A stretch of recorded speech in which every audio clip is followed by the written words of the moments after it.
Hello students, NCN children academy की online classes में आपका स्वागत है।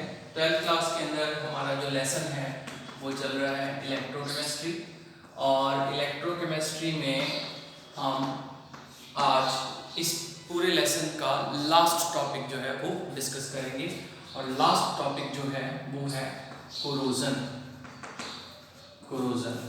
ठीक है, तो कोरोजन जो है वो क्या होता है, कैसे इसको हम जो है वो पढ़ेंगे, और कोरोजन से बचने के कौन कौन से तरीके हैं, मतलब कैसे कोरोजन से बचा जा सकता है वो हम बात करेंगे। कोरोजन बेसिकली क्या है कि जब मेटल है, मेटल एनवायरमेंटल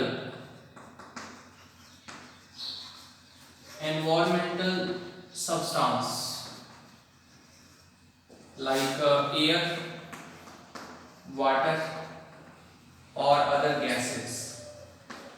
ठीक, तो डेफिनेशन में लिखने की बजाय आपको एक्सप्लेन कर रहा हूं कि मेटल जो है जब environmental substance like air, water या गैसेस से रिएक्ट करके उनकी जो लेयर है, मेटल की जो लेयर है, आउटर लेयर है, जब वो कार्बोनेट या सल्फेट या फिर नाइट्रेट बनाने लग जाते हैं तो मेटल की जो सरफेस है वो डिटीरियोरेट होने लगती है, यानी कि खत्म होने लगती है या खराब होने लगती है। ठीक है, मेटल की जो सरफेस है वो कार्बोनेट में, सल्फेट में और किसी जैसे सल्फाइड में या ऑक्साइड में, दीज आर आल्सो ऑक्साइड और सल्फाइड में चेंज हो जाती है। मतलब जो उसकी सरफेस है वो कार्बोनेट, सल्फाइड, ऑक्साइड या फिर नाइट्रेट या फिर सल्फेट में चेंज हो जाती है। इससे क्या है, जो मेटल है वो खराब होने लगती है। ठीक है, उस खराब होने के प्रोसेस को भी क्या कहा जाता है, कोरोजन कहा जाता है। ठीक, कोरोजन का सबसे जो बेस्ट एग्जांपल अगर नॉर्मली पढ़ते हैं वो है रस्टिंग। तो रस्टिंग जो है वो कोरोजन का एग्जांपल है। लोहे के ऊपर रस्ट लगती है, जंग लगती है, तो आपने देखा होगा आयरन चाहे कैसा भी, मतलब कैसी भी क्वालिटी का हो, अगर उसके ऊपर जंग लगती है तो वो धीरे धीरे क्या होने लगता है, खराब होने लगता है, डिस्ट्रॉय होने लगता है। ठीक है, तो इस प्रोसेस को हम क्या कह देते हैं, कोरोजन कहते हैं। ठीक, रीजन भी इसमें मैंने आपको मेंशन कर दिया है कि भी वो वाटर से, वाटर का मतलब वेपर है ना, वाटर वेपर से रिएक्ट करेगा। मॉइस्चर जो है वो उसके अंदर वाटर वेपर प्रेजेंट होगी। एयर के अंदर कुछ और जो है वो इम्प्योरिटी जो है वो उपस्थित होती हैं उनकी वजह से, या फिर कुछ गैसेस जो हैं जैसे कि ऑक्सीजन ने उससे रिएक्ट करके ऑक्साइड बना दिया। तो इसका सीधा सा मतलब ये है कि मेटल जो है वो क्या हो जाएगी, डिटीरियोरेट हो जाएगी या फिर कोरोजन हो जाएगा उसका। क्लियर हुई? तो कोरोजन समझ में आया क्या होता है। चलिए अब इसके बाद में हम कोरोजन जो है उसके टाइप की बात करेंगे कि कोरोजन जो है वो कितने टाइप का होता है। कोरोजन को जनरली 2 टाइप में क्लासिफाई कर सकते हैं। पहला होता है केमिकल और ड्राई कोरोजन। ठीक, और जो सेकंड है उसको हम बोलते हैं इलेक्ट्रोलाइटिक या मॉइस्चर, इलेक्ट्रोलाइटिक और मॉइस्ट कोरोजन। ठीक है, इलेक्ट्रोलाइटिक या मॉइस्ट कोरोजन। केमिकल या ड्राई कोरोजन जो होता है ना, उसमें वो एक नॉर्मल प्रोसेस है। उसमें क्या होता है कि जो HCl हुआ या बाहर की कोई भी गैसेस हुई या एनवायरनमेंट में इम्प्योरिटीज जो प्रेजेंट होती हैं वो मेटल की सरफेस के साथ रिएक्ट करती हैं डायरेक्ट। तो डायरेक्ट सरफेस के साथ रिएक्ट करती हैं जिससे कि मेटल जो है वो डिस्ट्रॉय होने लग जाती है। ठीक है, इसके अंदर कौन कौन सी ऐसी जो चीज़ें हैं, जैसे HCl हुआ, सल्फर डाइऑक्साइड हुई, क्लोरीन हुआ, H2S हुआ, ये क्या मेटल की सरफेस के साथ डायरेक्ट कांटेक्ट करती हैं, डायरेक्ट इनके साथ रिएक्शन होती है जिससे कि मेटल जो है उसका कोरोजन होने लगता है। ठीक है, दूसरा वाला जो है इसको हम इलेक्ट्रोलाइटिक कोरोजन कहते हैं। मोस्टली मेटल जो है, जो हमारी सरफेस पे, जैसे नीचे ज़मीन के ऊपर मेटल्स जो हैं या ज़मीन के नीचे जो दबा दी जाती हैं, जैसे लोहे की पाइपें दबा दी गई हैं, तो उनमें इलेक्ट्रोलाइटिक टाइप का कोरोजन जो है वो होता है। ठीक है, सबसे ज़्यादा जो अमाउंट है वो इसी की होती है। तो इलेक्ट्रोलाइटिक जो है इसके अंदर देखिए क्या होता है इलेक्ट्रोलाइटिक कोरोजन में। इलेक्ट्रोलाइटिक कोरोजन जो है उसमें क्या होता है कि मेटल की सरफेस के ऊपर जैसे कोई इम्प्योरिटी या फिर मॉइस्चर या फिर वाटर ड्रॉप्स जो है वो कांटेक्ट में आती हैं, तो वो मेटल की जो सरफेस है ना वो एक छोटे से सेल की तरह वर्क करने लगती हैं, यानी कि इलेक्ट्रोलाइटिक सेल बन जाता है छोटा सा बिल्कुल। अब उस इलेक्ट्रोलाइटिक सेल में जो मेटल है वो एनोड की तरह काम करेगी, और ये आपको पता ही है कि एनोड जो है उसका ऑक्सीडेशन होता है और वो क्या होता है, गलना स्टार्ट हो जाता है, यानी कि वो अपने आयंस में कन्वर्ट होना स्टार्ट हो जाता है। तो मेटल जब अपने आयंस में कन्वर्ट होगा इसका मतलब वो तो डिस्ट्रॉय होना स्टार्ट हो जाएगा, तो इसी को तो कोरोजन कहते हैं। ठीक है, तो अपन इसको एक एग्जांपल से समझते हैं। जैसे देखिए ये मान लिया मैं आपको इलेक्ट्रोलाइटिक कोरोजन के बारे में बता रहा हूँ। ये एक सपोज दैट कि मेटल सरफेस मान लेते हैं आयरन की सरफेस है, ठीक, आयरन की सरफेस पे ये एक बहुत बड़ी ड्रॉप है, मान लेते वाटर ड्रॉप है ना, बहुत बड़ी तो हमने डायग्राम में बनाई, वैसे छोटी होती, तो ये वाटर ड्रॉप है। ठीक, वाटर जो होता है जैसे ही वो कार्बन डाइऑक्साइड से रिएक्ट करता है ना, नेचुरल प्रोसेस है ये, अगर वो कार्बन डाइऑक्साइड से रिएक्ट करेगा तो वो H2CO3 बनाएगा, इसको हम बोलते हैं कार्बोनिक एसिड। कार्बोनिक एसिड समझिए, यानी कि कार्बोनिक एसिड यहाँ फॉर्म हो जाएगा due to the impurity of carbon dioxide and the reaction between the carbon dioxide and H2O, the carbonic acid will be formed। तो ये कार्बोनिक एसिड एक्चुअल में यहाँ पर किसका वर्क करेगा, इलेक्ट्रोलाइट का, इलेक्ट्रोलाइट का वर्क करेगा। क्लियर? चलिए अब इसमें रिएक्शन देखो क्या होती है। तो सबसे पहले मैं मेटल की मैं बात कर रहा हूं। मेटल जो है वो किसकी तरह वर्क करेगा, एनोड की तरह। तो एनोड जो है वो क्या होता है, उसके ऊपर ऑक्सीडेशन होगा ना, तो एनोड अगर Fe है तो क्या होगा, Fe+2, 2 इलेक्ट्रॉन, 3 भी आएंगे, 3 भी आ सकते हैं यहाँ पर, इधर 3 भी आ सकते हैं, Fe+3 हो जाएगा। तो Fe जो आयरन है ये अब धीरे धीरे किसमें बदलना स्टार्ट हो गया, Fe+2 के अंदर। और कैथोड जो है, कैथोड के ऊपर क्या रिएक्शन होगी, कैथोड के ऊपर आपको पता है कि जो क्या कहते हैं इसको, रिडक्शन होगा। तो रिडक्शन इसमें देखो कैथोड जो है, ये जो ड्रॉप है ना, ये पूरी की पूरी ड्रॉप कैथोड की तरफ वर्क करने स्टार्ट हो जाएगी। ठीक है, क्यों करेगी उसका मैं कारण बताता हूँ। देखो कैथोड पर रिएक्शन क्या होगी कि जो कैथोड है उसमें ऑक्सीजन और जो वाटर प्रेजेंट है उसके H पॉजिटिव, 4H आएंगे, बैलेंस में पहले ही कर देता हूं, 4 इलेक्ट्रॉन, मतलब 2 इलेक्ट्रॉन है 4, तो ये वास्तव में मिलकर क्या बना देंगे, वाटर बना देंगे।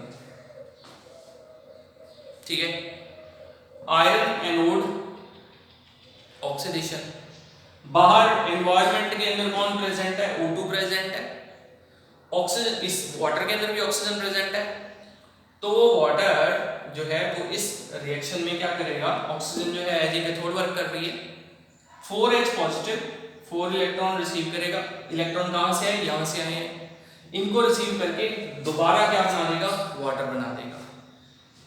इलेक्ट्रोलाइट की तरह कार्बोनिक एसिड जो है वो वर्क कर ही रहा है इसके अंदर। ठीक है, तो इस प्रकार से ये जो है वो इसके अंदर वर्क होने लग जाएगा। 4H पॉजिटिव कहां से आए, कोई यही पूछ सकता है आपसे कि 4H कहां से आए, तो देखो वो H2CO3 बनाया हुआ उधर, ये जब टूटेगा इलेक्ट्रोलाइट तो क्या बनेगा, 2H पॉजिटिव बनेगा प्लस CO3 2 नेगेटिव बनेगा, तो ये 4H आ रहे हैं ना वहां से, 4H जो है वो इस प्रकार से यहाँ से अपने को अवेलेबल होते जाएंगे। ठीक है, कार्बोनेट जो है उसमें वैसे का वैसे ही पड़ा रहता है। ठीक, कार्बोनेट जो है वो आयरन के साथ वैसे ही पड़ा रहेगा और फाइनली जो आयरन है, ये आयरन Fe+2 में जब बदलेगा तो वापस जाकर Fe2O3.XH2O ऐसा एक प्रोडक्ट यहाँ बनना स्टार्ट हो जाएगा। इधर यहाँ पर ये बनना स्टार्ट, ये खट्टा सा हो जाता है यहाँ पर और ऐसे ये बनना स्टार्ट हो जाता है। इसी का ही फार्मूला है ये, इसको हम रस्ट कह देते हैं। क्लियर? तो ये रस्टिंग जो है वो इस प्रकार से होती है भाई, ठीक है। और ये किसका एग्जांपल हो गया? इलेक्ट्रोलाइटिक कोरोजन का एग्जांपल हो गया। आपसे ये पूछा जा सकता है कि रस्ट जो है वो किस प्रकार से बनती है। अच्छा, एक चीज और बीच में दिमाग में आ रही है कि रस्ट के अलावा और कौन कौन से कोरोजन के एग्जांपल हैं। तो आपने देखा होगा सिल्वर जो होती है, चांदी जो होती है, वो कुछ टाइम बाद में ब्लैकिश हो जाती है, तो वो भी, उसका भी क्या हो जाता है? कोरोजन हो जाता है। इसके अलावा कॉपर को देखोगे आप, तो कॉपर के जो बर्तन हैं कुछ दिनों बाद में या तो थोड़ा ग्रीन कलर आने लगता है उनमें या ब्लैक कलर आने लगता है, तो वो भी उसी का ही रीजन है, कोरोजन की वजह से। इसके अलावा पीतल को आपने देखा होगा कि पीतल जो है वो भी काला होने लगता है टाइम के साथ, ठीक है। तो उसको, वो भी उसका रीजन है कि पीतल जो है उसके ऊपर कोरोजन हो जाता है, जिस वजह से उसकी जो सरफेस है वो खराब होने लगती है। अब इसके बाद में कोरोजन से बचने के जो है वो कौन कौन से ऐसे तरीके हैं कि कोरोजन से बचा जाए, ठीक है। तो हम लोग प्रोटेक्शन की बात कर रहे हैं, प्रोटेक्शन फ्रॉम कोरोजन, ठीक। तो पहला देखो पैटर्न क्या है इसमें कोरोजन का भी कैसे बचा जा सकता है। तो आप क्या करते हो इसके लिए, by the layer of suitable substance, suitable substance. अब ये सुटेबल सब्सटेंस का क्या मतलब है? देखो, सुटेबल सब्सटेंस का मतलब ये है कि कोई ऐसे चीज का पेस्ट या ऐसे चीज की लेयर बना देना मेटल के ऊपर जिससे कि कोरोजन जो है वो रुक जाए, यानी कि डायरेक्ट कांटेक्ट है ना जो एनवायरमेंटल सब्सटेंसेस का, वो उससे रुक जाए, ठीक है। जैसे मॉइस्चर है वो डायरेक्ट लोहे के ऊपर आके चिपकेगी तो उसके ऊपर जंग लगेगा ही लगेगा। तो आयरन के ऊपर अपन क्या कर देते हैं, है ना, क्या तरीका करते हैं, उसके ऊपर पेंट कर देते हैं अपन, है ना। तो वो सारे इसके अंदर आएंगे। तो इसमें कौन कौन से तरीके हैं? पेंट कर देते हैं, पेंट, ठीक है। इसके अलावा जो गाड़ियों के अंदर जो आयरन लगता है, जो उसकी मशीनरी के अंदर, उसके ऊपर ग्रीस जो है वो लगाया जाता है, ठीक है, ग्रीस लगा दिया जाता है। इसके अलावा अगर ग्रीस नहीं तो और कोई जो है वो मेटल ही उसके ऊपर पेस्ट कर दी जाती है, ठीक है। तो मेटल जो है उसका भी पेस्ट कर दिया जाता है। या फिर आपने देखा होगा गाड़ियों के अंदर ऑयल जो है वो दिया जाता है, इंजन के अंदर ऑयल लगाया जाता है ना। ऑयल भी उसी का ही काम, वो भी इसी का ही काम करता है कि वो इंजन के अंदर रस्टिंग नहीं होने देता, ठीक। तो ये इसका तरीका हो गया। दूसरा जो है वो तरीका हो गया, उसको बोलते हैं हम सैक्रिफिशियल प्रोटेक्शन। सैक्रिफिशियल प्रोटेक्शन में क्या होता है कि इसमें जो मेटल है जिसको हमने प्रोटेक्ट करना है उसके ऊपर कोई हाईली रिएक्टिव मेटल का पेस्ट कर दिया जाता है। जैसे मान लिया कि ये आयरन है, सपोज ये है आयरन, आयरन को हमने रस्टिंग से बचा रहा है, तो हम क्या करेंगे, इसके ऊपर यहां पर जिंक की लेयर जो है वो चढ़ा देते हैं। जिंक को हमने इसके ऊपर लेयर बना दी जिंक की। तो अब जब भी रस्टिंग होगी या डायरेक्ट कांटेक्ट होगा एनवायरमेंटल एयर या उसमें ड्रॉपलेट्स के साथ, वो किसका होगा? जिंक का होगा, आयरन का तो होगा नहीं। तो आयरन जो है वो प्रोटेक्ट हो जाएगा। सैक्रिफिशियल प्रोटेक्शन इसलिए इसको कहा गया क्योंकि इसमें सैक्रिफाइस हो रहा है इसका, जिंक का, मतलब जिंक के ऊपर रस्टिंग हो रही है, जिंक जो है वो डिस्ट्रॉय हो रहा है, आयरन नहीं हो रहा। तो क्योंकि इसका सैक्रिफाइस हो रहा है तो सैक्रिफिशियल प्रोटेक्शन इसको कहते हैं। ओके, तो ये आप इसको समझ लेना। आयरन के ऊपर जिंक की लेयर चढ़ाकर उसको प्रोटेक्ट करने का जो प्रोसेस है उसको गैल्वेनाइजेशन कहते हैं भाई, ये जरूर याद रखना, ठीक। आपसे पूछा जा सकता है कि गैल्वेनाइजेशन क्या होता है, तो ये आपको याद रखना है। फिर इसके बाद में तीसरा मेथड जो इसका आता है कि इसको किस प्रकार से प्रोटेक्ट किया जाए, तो थर्ड मेथड में देखो, इसको हम बोलते हैं इलेक्ट्रोलाइटिक प्रोटेक्शन। इलेक्ट्रोलाइटिक प्रोटेक्शन में क्या होता है, ये मोस्टली ये जो अंडरग्राउंड पाइप होते थे आयरन के, उनको प्रोटेक्ट करने के लिए यूज किया जाता था। देखो इसमें ये मान लिया ना एक पाइप है इधर, सपोज दैट कि ये एक पाइप है जिसके अंदर इस प्रकार से मान लिया ये पाइप से बनी हुई है, ठीक है, और इस पाइप को प्रोटेक्ट करना है, आयरन की पाइप है और इसको प्रोटेक्ट करना है हमने रस्टिंग से। तो क्या करते हैं, यहां पर एक ना इससे ज्यादा रिएक्टिव मेटल, ऐसी मेटल जो रिएक्टिविटी में इससे ज्यादा हो, तो इससे ज्यादा रिएक्टिव मेटल हम इसके साथ जोड़कर और क्या करते हैं, इसका सेल बना देते हैं। अब ये सेल बन गया, बाहर ये जो कुछ भी है यहां पर, ये सारा का सारा अब क्या बन गया, इलेक्ट्रोलाइट बन गया। ये तो सॉल्यूशन बन गया ना, इलेक्ट्रोलाइटिक सॉल्यूशन। ये दो इलेक्ट्रोड बन गए हैं, इनमें से ये वाला जो है ये ज्यादा रिएक्टिव थी मेटल, तो इसलिए ये एनोड बन गया, और ये कौन बन गया, कैथोड बन गया। Clear, anode cathode. अब मुझे बताओ कि ऑक्सीडेशन किसका होगा, एनोड का होगा, और बाकी जो कुछ भी मेटल है या जो भी इसके अंदर है वो चिपकेंगे इसके ऊपर, कैथोड पर जाके। तो बताओ इसका कोरोजन हुआ या नहीं हुआ, नहीं हुआ, क्योंकि ये तो सेफ हो जाएगा ना। इसमें क्या होगा, डिस्ट्रॉय कौन होगा, ये होगा, मैग्नीशियम होगा, ठीक। तो इस प्रकार से इसको जो है वो प्रोटेक्ट कर लिया जाता था। तो इलेक्ट्रोलाइसिस हो रहा है इसके अंदर, इसलिए इसका नाम हो गया इलेक्ट्रोलाइटिक प्रोटेक्शन।